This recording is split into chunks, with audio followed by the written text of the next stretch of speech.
If you have gone through your user profile, specifically your system roles in Project Insight, and notice that some of the checkboxes are grayed out, then you'll notice that on the right-hand side of those grayed out checkboxes, there's an indicator that says requires the whatever the checkbox is, in this case Approval Template Manager, requires the add-on to be installed.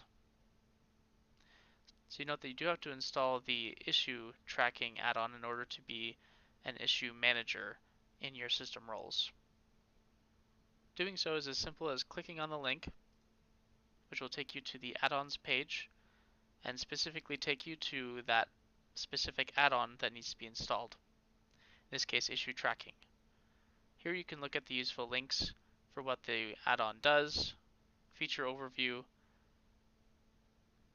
a helpful video, and a link to actually install the add-on. You'll also note that navigating in the top drop-down, the issues home is not yet visible because you've not yet installed it. All add-on managing is done on the add-ons page here, and you can get more add-ons here on this tab, showing all of the add-ons that you have not yet installed yet in your system.